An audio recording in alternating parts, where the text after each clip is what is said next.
is Lars Howard. Welcome to On the Fringes of Sound. Today we're talking with Paul, better known as Frequency Control Center. How you doing today, Paul? Yeah, I'm good, thank you. Very good. Yeah. All right, so let's get started off talking about your recent release a little bit. So this is actually the first full-length LP that you've put out. Before this, it looks like you put out a lot of singles, some like shorter EP kind of things, especially last year's Ventral Tegmental. It was a nice little 2-track single. So what prompted you to decide it's time to make a full album this time around? And were you trying to build on what you had done previously, or were you trying to go in a whole new direction with this one? Yeah, it's kind of the stuff I'd done before was just me getting back into making music again and experimenting and kind of finding my level.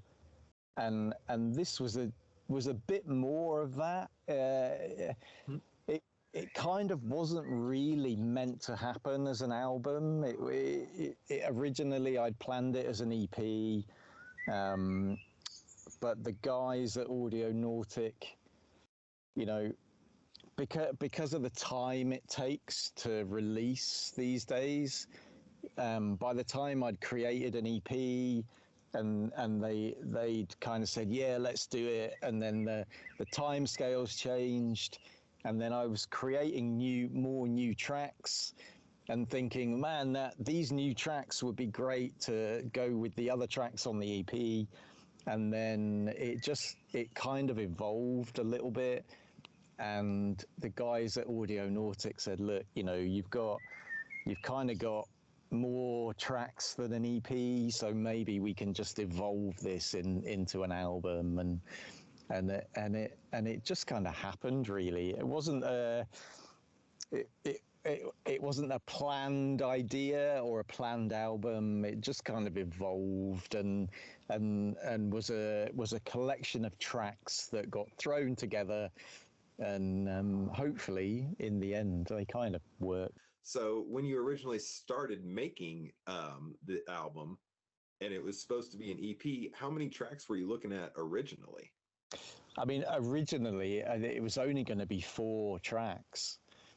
Okay. Yeah, but it just, I don't know. I think I was in a place where I was really chucking stuff out and experimenting. The original 4 tracks that I planned had a certain vibe to them, and the new stuff that I was chucking out just seemed to fit. And it was and like the Sunwarper was working on the mastering of some tracks, and I was like, look, is it going to be a pain to add another track in there? And he was like, no, man, it's a great track, we should add it in. And it just kind of kept growing and growing and growing, and they just seem to work and fit together. There's maybe a few on there now that I might have not put on. I think it was you know, the gap between an EP and an album, I maybe tried to fill that gap a little bit more than I should, but you know, I think it's a great collection of tracks. So while we're talking about, Audionautic, this is actually your second release on Audionautic's label. And apparently they're really great at encouraging you to put more out. So yeah, they are. Yeah, they can be quite persuasive. Yes. Yeah. I've talked to both Sunwarper and Curtis, and yes, they're very persuasive. Your work really fits in well with the whole vibe they have going. So how did you come about working with them in the first place, and will you be releasing more albums with them in the future? Yeah, we've definitely got some plans for more releases. Yeah, it's kind of funny how I started with them. I was with another label called Bad Bat Records. I kind of got back into electronic music probably about 3 years ago.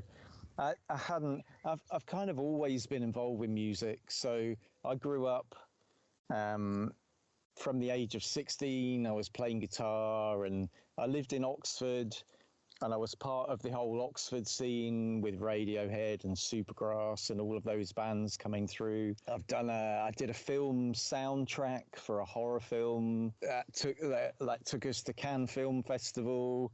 and onto lots of other things. So I've had a staggered kind of musical career, but I hadn't really done anything for about 15 years. I play percussion in a folk ceilidh band, and that was all I'd kind of done for about 15 years.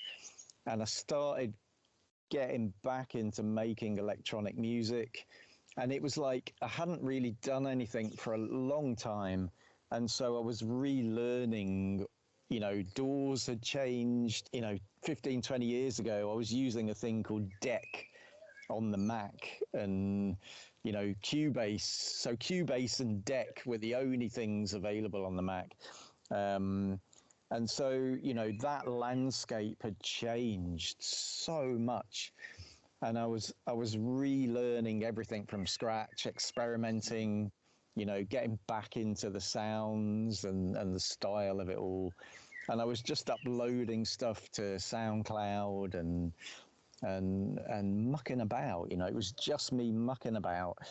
And actually Adam from Bad Bat Records came along, and he was really into what I was doing, so we decided to release some stuff, and it was great. I hadn't really expected anything to happen, and then suddenly I was releasing singles and EPs, and then for a multitude of reasons, Adam stopped doing Bad Bat Records. And so I was a bit kind of like, okay, that's fine. I'll go back to just making music and enjoying that kind of explorative stage and mucking about again.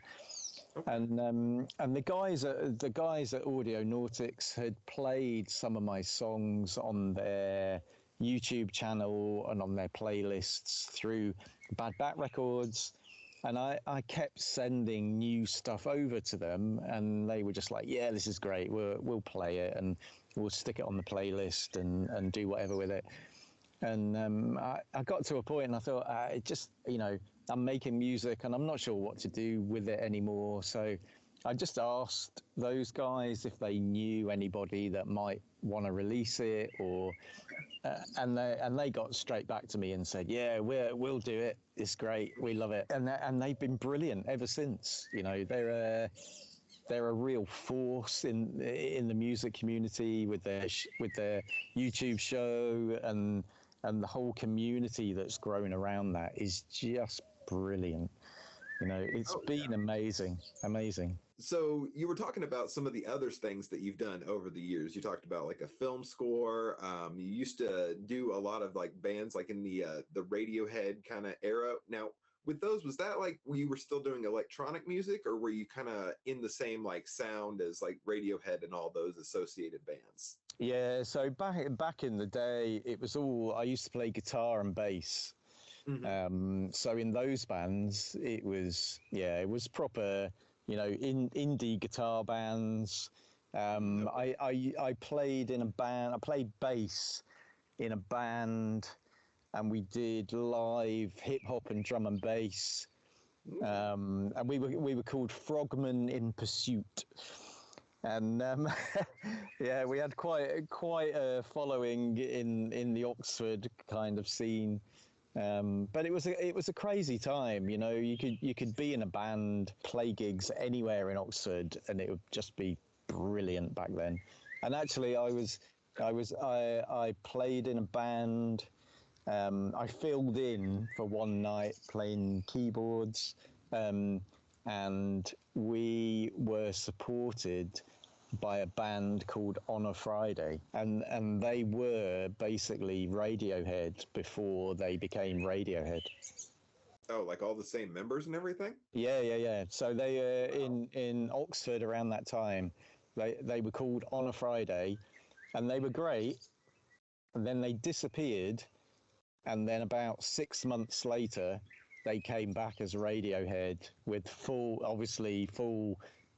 record label backing, and just absolutely stormed it. So you can always brag that it's like, oh no, we played with Radiohead back in the day. Yeah, back in the day. Yeah. Okay. Yeah. Yeah, I always bring that one out at parties. It's a good one. So aside from all those things, you're also a graphic artist. I know you were talking about you've been in design for years and years now. So, and you actually did the logo for us a few months ago. Yeah. Awesome. Yeah. So I'm gonna be making shirts in the near future, and I'm gonna send you one. Oh, yes, do. That'd be awesome. Yeah.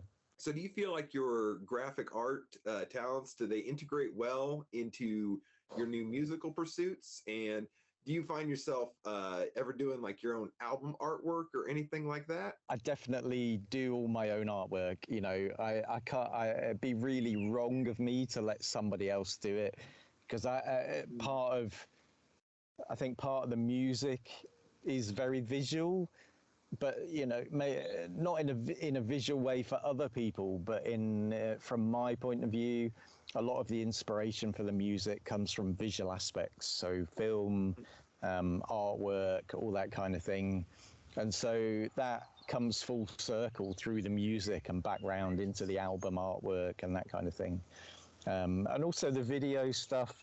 I've been experimenting with video work and I think it's, I think it's quite important to hold on to that aspect of the art form and try and blend it all together. And I guess because I'm a visual person, it'd be hard to give that to somebody else and say that, there you go, come up with what you think is right for this piece of music.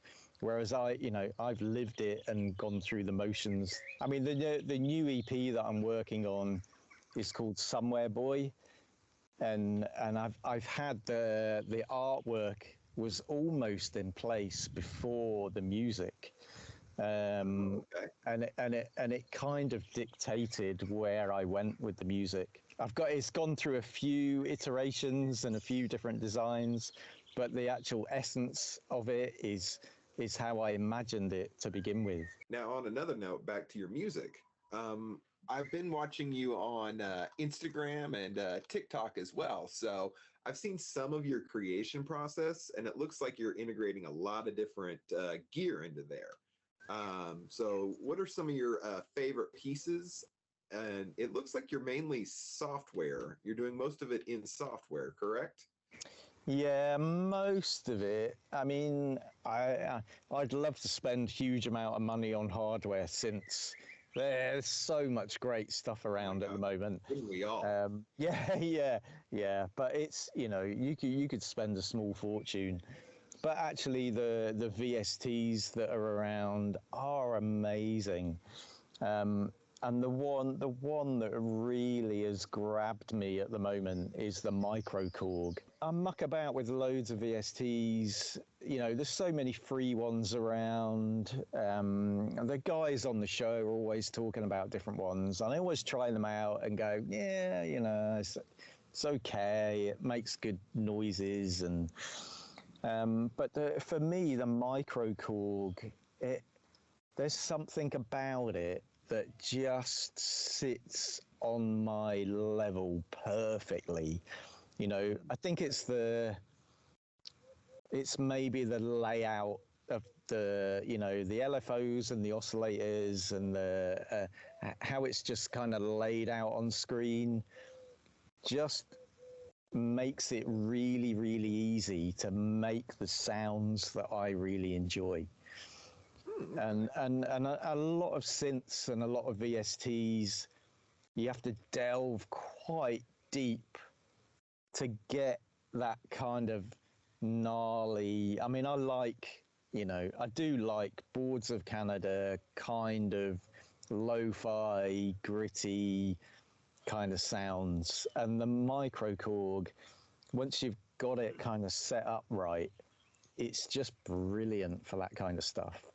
And I've got a Ortura Mini Lab, the Mark II, so not the Mark III, but the Mark II, where you've got you've got 2 rows of 8 knobs on the top to twiddle. And I got, because I do web design and a bit of programming, I got into making custom maps to map the mini lab to the microKORG VST, so that all of the knobs across the top work with the right ones that I need. And I even made, the geeky graphic designer side of me made some little graphic overlays that I printed out and cut out and stuck on top, so that I know what each knob does, and it looks a bit like the original microKORG does.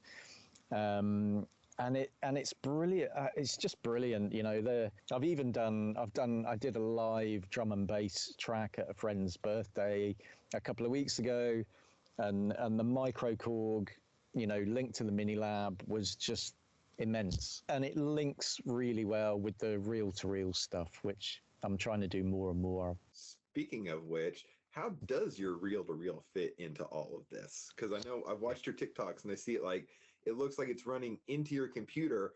I'm not sure what it's doing though. Yeah, it's kind of a strange setup.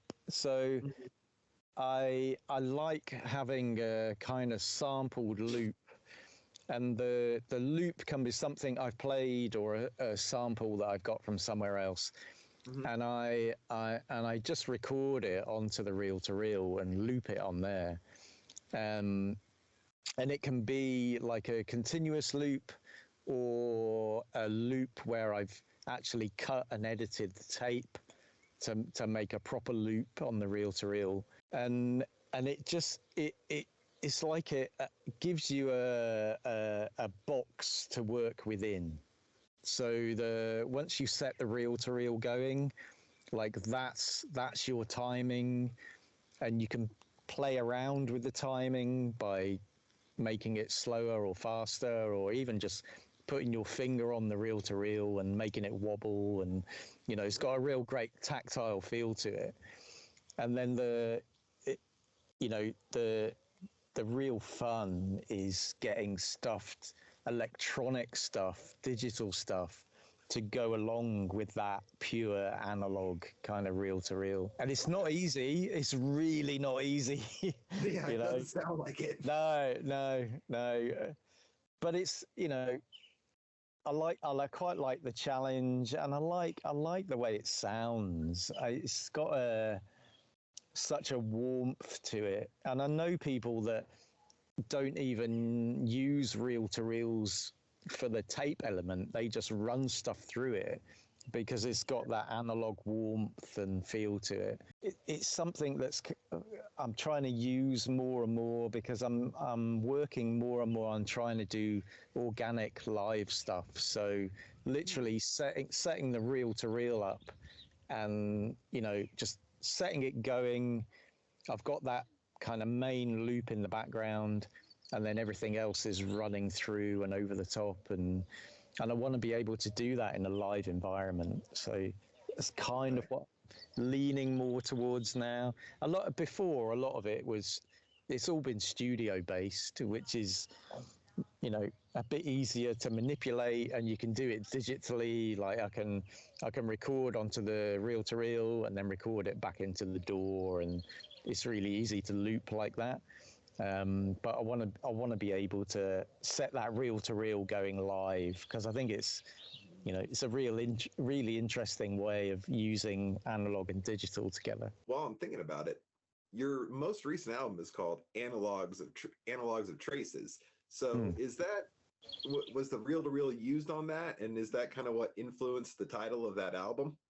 Yeah, it was used on that. Probably half the tracks on there have got that bass reel-to-reel sample running through.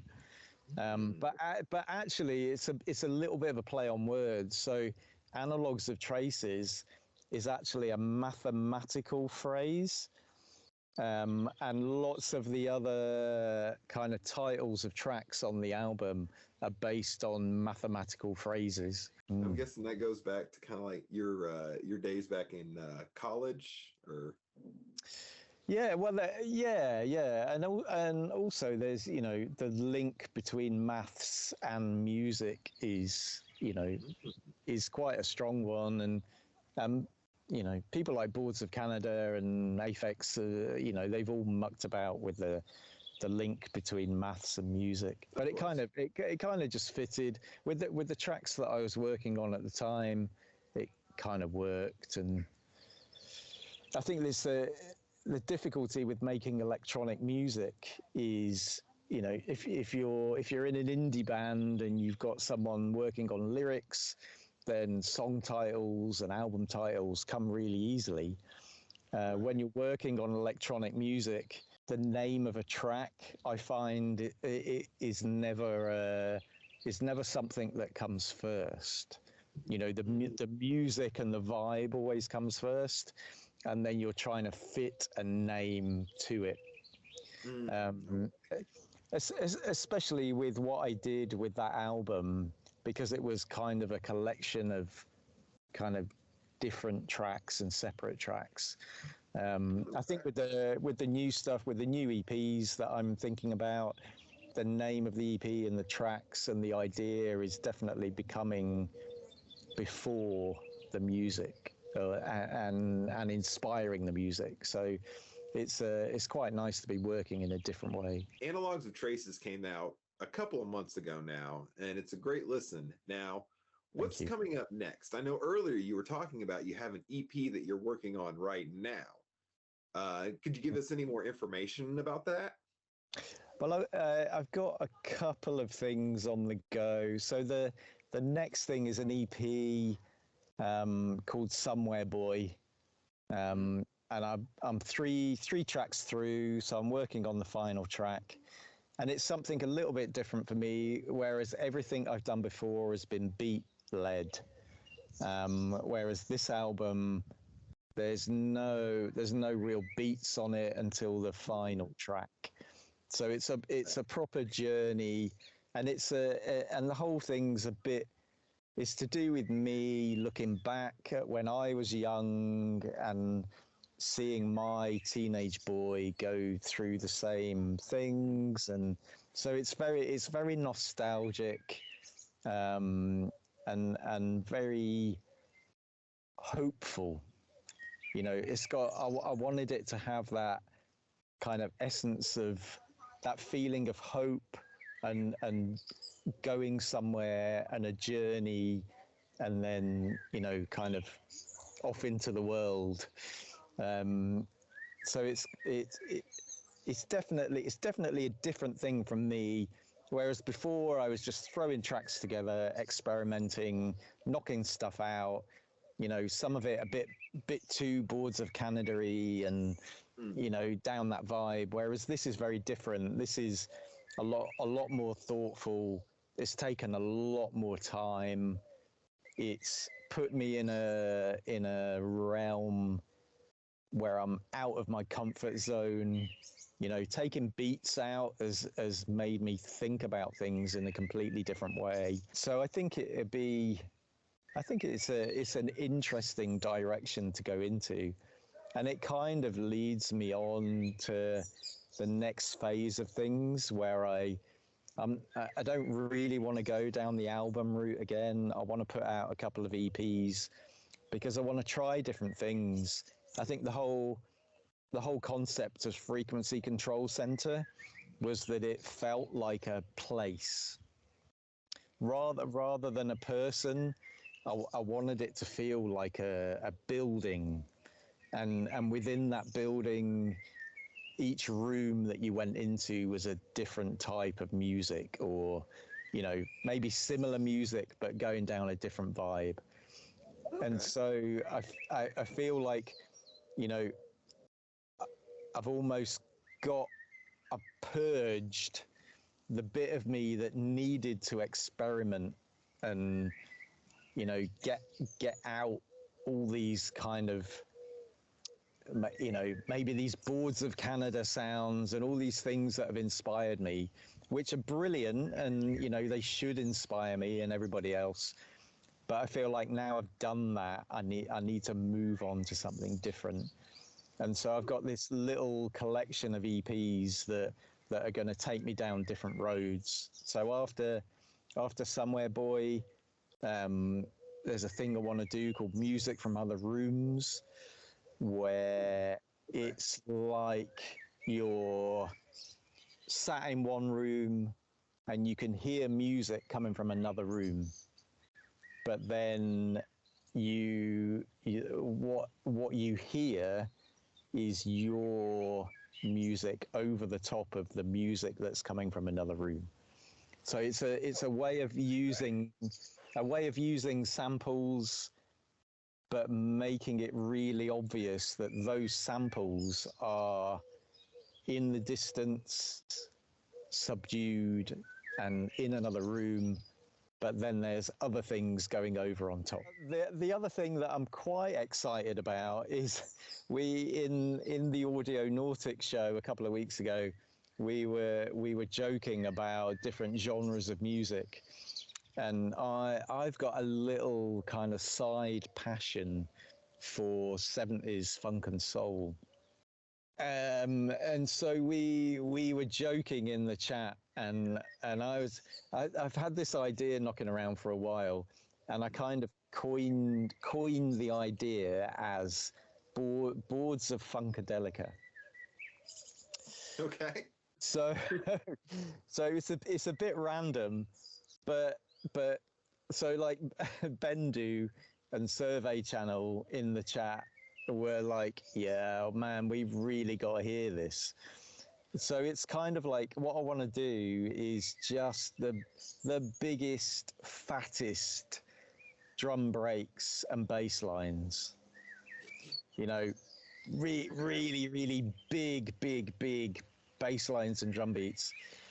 But you know, without the kind of funk and soul stuff, but with a more electronic kind of lo-fi stuff on top. But keeping it funky, but keeping it lo-fi, and so I might delve into that arena at some point. So looks like you've got like a full schedule like for the year. You're basically going to have like EPs coming out for the rest of the year, huh? Yeah, hopefully. Yeah, I mean, I think the tricky thing for me is time.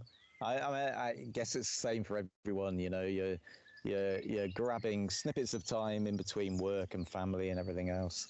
Oh, absolutely.